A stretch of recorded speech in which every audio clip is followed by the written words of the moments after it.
শেখ, আমার প্রশ্নটা হচ্ছে কি, আমাদের কিছু কিছু মুসাল্লি আছে, তারা সলাতে যায়, তো তারা একটা মানে অন্যার মতন চাদর গায়ে দিয়ে যায়। তো তারা যখন সিজদাতে যায়, তো হুম।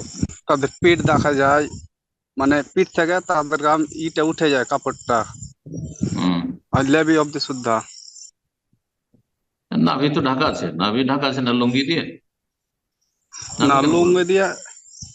হ্যাঁ, লুঙ্গি দিয়ে ঢাকা আছে, কিন্তু পিঠটা আবার উদম হয়ে যায় যখন সিজদাতে যায়। হ্যাঁ হ্যাঁ, পিঠ খুলে গেলে নামাজ বাতিল হবে না। বোঝা গেছে? ঢাকে রাখলে ভালো। হ্যাঁ। পিঠ পেট ঢেকে রাখলে ভালো। পুরুষদের পুরুষদের সালাত বাতিল হবে না। কাঁধ ঢাকা জরুরি।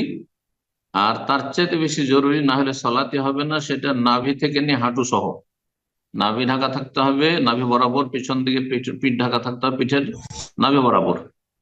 আর যদি পিঠ পেট কিছু খুলে যায়, গামছা গায়ে দিয়ে তো সলাত আদায় করছে, আর খুলে গেল, চাদর গায়ে দিয়ে আছে, আর কিছু নেই, খালি গায়ে আছে, গেঞ্জি নেই হয়তো, সলাৎ হয়ে যাবে ইনশাআল্লাহ। তবে অনুত্তম, ভালো পোশাক থাকতে এইরকম শুধু গামছা গায়ে দিয়ে সলাৎ আদায় করা অনুত্তম। কাঁধ ঢাকা আছে, ইনশাআল্লাহ সলাৎ হয়ে যাবে। কাঁধ ঢাকা আছে, যদিও অনেকে বলেছেন কাঁধ ঢাকাটাও, মানে কাঁধ যদি কারো না ঢাকা থাকে তো সলাৎ বাতিল হবে না, এটা বেশ কিছু ফুকাহারা বলেছেন, কিন্তু সঠিক হচ্ছে নবী সাল্লাল্লাহু আলাইহি ওয়াসাল্লাম বলেছেন, সহিহ বুখারী হাদিস, লা ইউসাল্লি আহাদুকুম ফি সাওবিল ওয়াহিদ, কোন ব্যক্তি এমন একটি কাপড়ে সলাত আদায় না করে যে লাইসা আলা আতিকি মিনাশ শাই, যে কাঁধের উপর কিছুই নেই, কাঁধে কিছু নেই, খালি গায়ে আছে, আর কোমর থেকে নিয়ে হাঁটু পর্যন্ত একটা লুঙ্গি পরে আছে বা পায়জামা পরে আছে, এভাবে সলাৎ যেন কেউ আদায় না করে। এই জন্য সেন্টু গেঞ্জি গায়ে দিয়ে সলাৎ আদায় করা ঠিক নয়।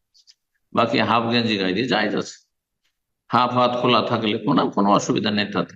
এইরকম পেট পিট যদি খুলে যায় পুরুষদের, তো অসুবিধা নেই, সলাৎ হয়ে যাবে ইনশাআল্লাহ। আসসালামু আলাইকুম ওরহমতুল্লাহি ওয়াবারাকাতুহ। ওয়ালাইকুম আসসালাম রহমতুল্লাহ বরকাত। জি। ডাবলু মেহতা, নদিয়া জেলা থেকে বলছি। বলেন। বলছি, আমার প্রশ্নটা হলো যে জামাতে নামাজ পড়ার সময় যদি ওয়াজিব ছুটে যায়, অনেক সময় এরকম হয়ে থাকে, তাহলে তার জন্য যে সাহু সিজদা দিতে হয় সেটা তো দেওয়া যায় না। তো কিভাবে নামাজটা কমপ্লিট হবে কিনা এটাই প্রশ্ন। মানে মুক্তাদি, আপনি মুক্তাদি?